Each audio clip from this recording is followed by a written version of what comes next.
కనబడుతున్నా మన find the quadratic residue class of modulo 13. Quadratic అంటే meaning ఏంటి? సెకండ్ డిగ్రీ పోవాలి. రెసిడ్యూ అంటే సాల్వ్ అవ్వాలి. ఎప్పుడు మాడ్ 13. దానికి ఎలా తీసుకుంటారు? First let quadratic equation quadratic రెసిడ్యూని x² is congruent to A mod 13 అని తీసుకోండి. ఇప్పుడు ఏ వాల్యూస్ ఇవ్వచ్చు అంటే 13 లోపల వాల్యూస్ అని ఇవ్వచ్చు. అంటే 1 2 3 4 5 అప్ టు 12 వరకు ఇవ్వచ్చు. ఇందులో ఏవి మనకి రెసిడ్యూ అవుతాయి? ఇందులో కొన్ని వాల్యూస్ రెసిడ్యూ అవుతాయి, కొన్ని రెసిడ్యూ అవ్వవు. అంటే కొన్ని 13తో డివైడబుల్ అవుతాయి, కొన్ని 13తో యూజ్బుల్ అవ్వవు. అవి రెసిడ్యూ క్లాస్ ఇచ్చేసి ఫైండ్ అవుట్ చేయాలి. 1² తీసుకోండి. అంటే x² కూడా ఏ అంటున్నాం కదా, ఏ ప్లేస్లో మనం 1 2 3 పెట్టాలి. ఈ x ఫైండ్ అవుట్ చేయాలి మనం. ఫస్ట్ x ప్లస్ 1 పెట్టండి. 2 వాల్యూస్ అవి ఈ వాల్యూస్ పెడతాను. 1² ఈజ్ కాంగ్రుయెంట్ 1. ఎందుకంటే 1 - 1 ఎంత?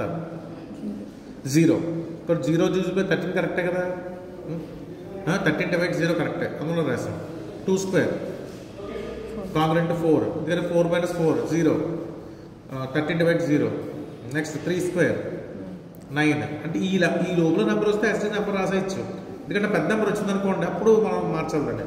So next 4² 16. దీనికన్నా పెద్ద నెంబర్ వచ్చింది, రాయకూడదు. 16తో ఏ నెంబర్ సబ్ట్రాక్ట్ చేస్తే మనం 13తో డివైడ్ అవుతుంది. 16లోంచి ఏ నెంబర్ 3ని. But 16 is congruent to 3 mod 13 అని రాయాలి. అర్థమైందా? నెక్స్ట్ 25 డివైడ్ అవ్వదు. అంటే 5² రాశాను ఇక్కడ నేను. 5² x² 25 12 మైనస్ చేస్తే అవుతుంది. 12 లోపలనే ఉంది మనకి, సరిపోయింది. 25 కాంగ్రుయెంట్ 12 మాడ్లో 13. నెక్స్ట్ అలా 6² 36 10 మైనస్ చేస్తే అవుతుంది. ఎందుకంటే 10 మైనస్ 26 అవుతుంది. 26 13తో డివైడ్ అవుతుంది, రాసాం. నెక్స్ట్ 7² 49 అవ్వదు. 10 మైనస్ చేస్తే 39 డివైడ్ చేస్తుంది. అకౌంట్ 49 కాంగ్రుయెంట్ 10. ఆ మైనస్ చేసినప్పుడు ఇక్కడ రాయాలి కాంగ్రెస్ పక్కన. నెక్స్ట్ 8² 64. 64లో ఎంత మైనస్ చేస్తే మైనస్ అవుతుంది? 12 అవుతుంది. 12 మైనస్ చేస్తే 52 4తో డివైడ్ అవుతుంది. నెక్స్ట్ 9² 81. అన్ని స్క్వేరే తీసుకోవాలి. x² కొట్టిన 91 డైరెక్ట్గా సాల్వ్ అవ్వదు. ఏది మైనస్ చేస్తే సాల్వ్ అవుతుంది? 3 మైనస్ చేస్తే 78 6తో డివైడ్ అవుతుంది.